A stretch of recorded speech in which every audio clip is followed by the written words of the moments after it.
Picture this. You're 8 years old, and your mother is braiding flowers into your hair for what she calls a special ceremony. Your stomach churns with excitement and terror as she explains that today you become a woman, that today you will meet your husband for the first time. He is 32 years old. You have never seen his face, but your father has already received the bride price, and the contracts have been signed in blood and witnessed by the church. Your childhood ends not with a celebration, but with a transaction. Your small hands shake as servants dress you in white silk that feels more like a burial shroud than a wedding gown. This is not a nightmare. This is not a cautionary tale from some dystopian fiction. This is Tuesday afternoon in the year 1347, and you are living through what medieval society considered perfectly normal childhood. Before diving into these forgotten realities that will challenge everything you think you know about growing up in the past, if you enjoy learning about the hidden truths of history, consider hitting that like button and subscribing for more content like this. And please comment below to let me know where you're listening from. I find it incredible that we're exploring these dark chapters together from different corners of the world, connected across centuries by our shared desire to understand how drastically childhood has changed. What we consider childhood today, those years of innocence, play, and protection from adult responsibilities, simply did not exist for most children in medieval times. They weren't smaller adults waiting to grow up. They were economic assets, political pawns, and expendable labor from the moment they could walk and speak. These weren't isolated incidents or extreme cases that shocked medieval society. They were woven into the very fabric of daily life, supported by law, religion, and custom, creating a world where practices that would horrify us today were not just accepted, but celebrated as normal, necessary, and even holy. By the end of this video, you'll understand exactly how medieval children survived in a world that treated them as commodities rather than human beings deserving of protection. You'll discover the brutal realities hidden behind the romanticized images of medieval life that popular culture has fed us for decades. And I'll reveal the shocking truth about how these practices shaped not just individual lives, but entire civilizations in ways that still echo through our modern world. Medieval childhood began not with first steps or first words, but with immediate economic value. Children as young as 4 were expected to contribute to household survival through labor that would be considered child abuse today. In rural communities, which comprised over 90% of medieval Europe, children worked in fields, tended livestock, and performed dangerous tasks that frequently resulted in injury or death. Archaeological evidence from medieval cemeteries reveals that nearly 40% of all graves contain the remains of children under the age of 15, many showing signs of malnutrition, disease, and trauma, consistent with hard physical labor. Consider young Willem of Flanders, whose story survives in the account books of a monastery in what is now Belgium. At age 5, he was sold by his parents to work in the abbey's wool processing operation. His job was to crawl beneath massive looms to retrieve dropped threads and repair broken weaving, work that required small hands and flexible bodies, but frequently resulted in crushed fingers and severe lacerations from the sharp metal components. The monastery records show that Willem worked 14 hours daily, 6 days a week, with his only rest coming during required religious services. Marriage in medieval times had nothing to do with love, maturity, or consent, and everything to do with property transfer and political alliance. Girls were considered ready for marriage as soon as they showed signs of physical development, typically between ages 12 and 14, though marriages were often arranged years earlier. Boys faced similar pressures, though they were generally allowed to reach their mid-teens before being thrust into adult responsibilities. The story of Lady Margaret de Clare illustrates how these arrangements operated in practice. At age 7, she was betrothed to Hugh de Audley, a man 30 years her senior, as part of a complex land dispute between their families. She spent the next 5 years living in his household, learning what her duties would be as his wife. while he waited for her to reach what medieval society considered marriageable age. Her own letters, dictated to scribes since she could not yet write, reveal a child desperately homesick and terrified of her future husband, who treated her more like a pet than a human being. Medieval education, when it existed at all, was brutal and focused primarily on absolute obedience rather than intellectual development. The phrase "spare the rod and spoil the child" originated from medieval educational philosophy that viewed children as inherently evil beings, whose natural tendencies towards sin had to be beaten out of them through systematic physical punishment. Students were regularly whipped, caned, and subjected to humiliation designed to break their will and ensure complete submission to authority. At the Cathedral School of Chartres, one of medieval Europe's most prestigious educational institutions, students as young as 6 were subjected to daily beatings, regardless of their behavior. The school's regulations, preserved in medieval manuscripts, specify that children should receive at least 10 lashes each morning to remind them of their sinful nature, with additional punishments for any signs of defiance, curiosity, or independent thinking.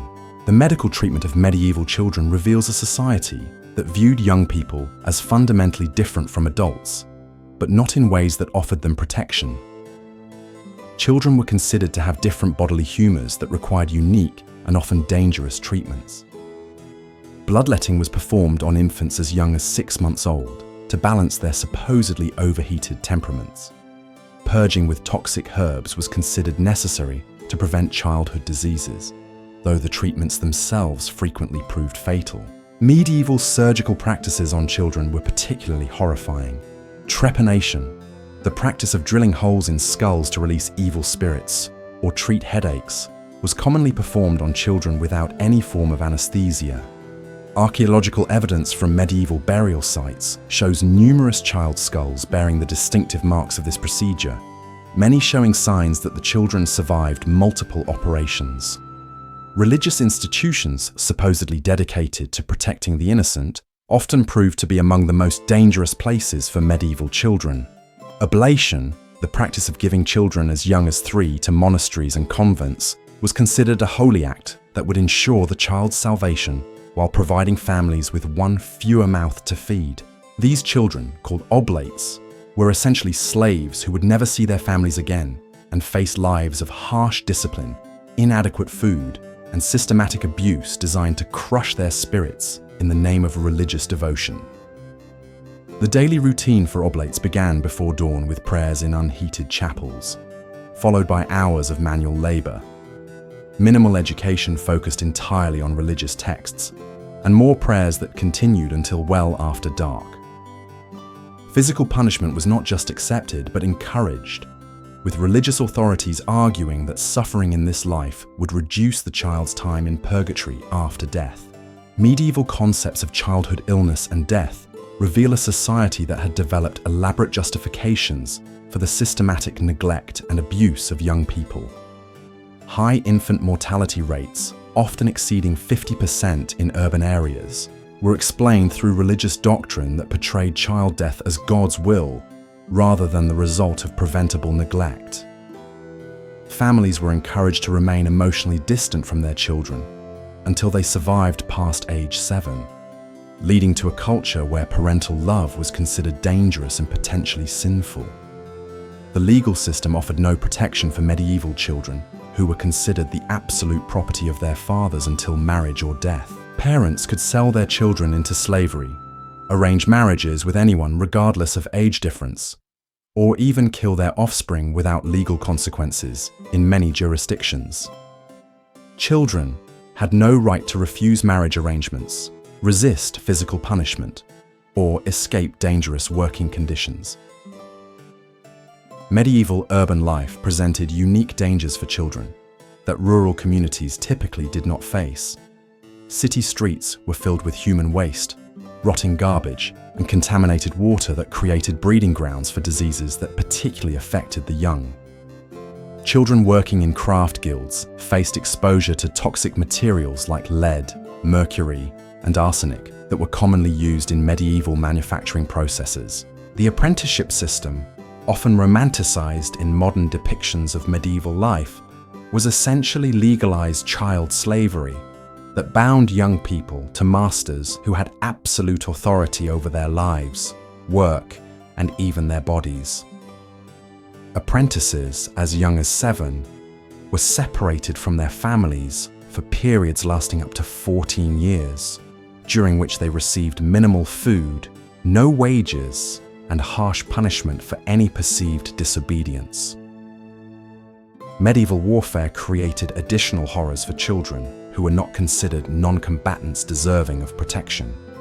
During sieges, children were often the first to die from starvation, as food supplies were prioritized for adult defenders. When cities were captured, children faced systematic violence that included enslavement, sexual assault, and murder, practices that were considered normal consequences of military victory.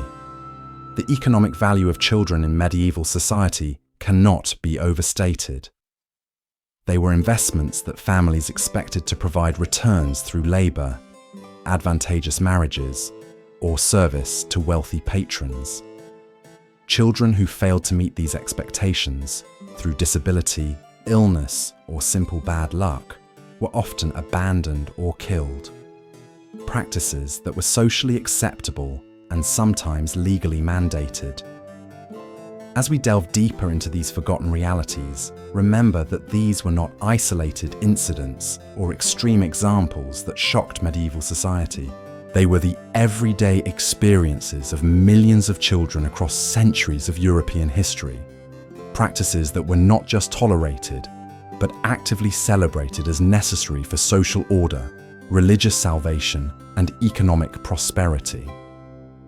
Perhaps most disturbing of all was how medieval society convinced itself that these horrors were acts of love. Parents who sold their children into servitude told themselves they were providing opportunities for advancement. Nobles who arranged marriages between grown men and young girls claimed they were securing their daughters' futures. Religious authorities who subjected children to systematic abuse insisted they were saving souls from eternal damnation. The psychological mechanisms that allowed entire civilizations to normalize child suffering are eerily familiar to anyone who studies institutional abuse throughout history. When cruelty becomes systematic, when it's woven into law and blessed by religion, it transforms from individual evil into collective virtue. Medieval adults didn't see themselves as monsters. They saw themselves as responsible caregivers preparing children for a harsh world through harsh methods. Standing in the ruins of medieval castles today, walking through ancient cathedral towns, we see romantic stone walls and imagine noble knights and fair maidens. But the stones remember different stories. They remember the cries of children torn from their mothers' arms. They remember small hands bleeding from forced labor. They remember young voices silenced by systematic oppression disguised as love. The children who survived these conditions often became the perpetrators of the next generation's suffering, unable to conceive of childhood as anything other than a period of necessary torment. They raised their own children with the same brutal methods that had shaped them, creating cycles of trauma that persisted for centuries. The very concept that children deserved protection, that they had inherent rights, that they were individuals rather than property, would not emerge until the Industrial Revolution forced society to confront the consequences of treating human beings as commodities. These medieval children had no advocates, no child protection services, no concept that their suffering was anything other than the natural order of things. Their voices were silenced not just by their oppressors, but by historians who focused on kings and battles, rather than the everyday experiences of the powerless. Only through archaeological evidence, scattered legal records, and the occasional preserved letter do their stories survive to remind us how recently in human history childhood became sacred rather than expendable.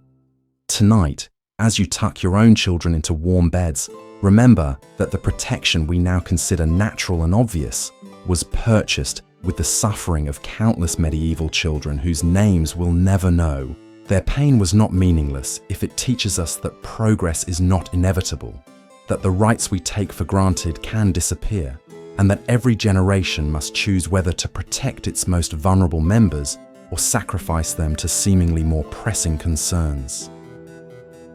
The medieval world believed that suffering built character, that hardship was holy, that children were better prepared for life through systematic cruelty. We know better now, but only because those forgotten children paid the price for our learning.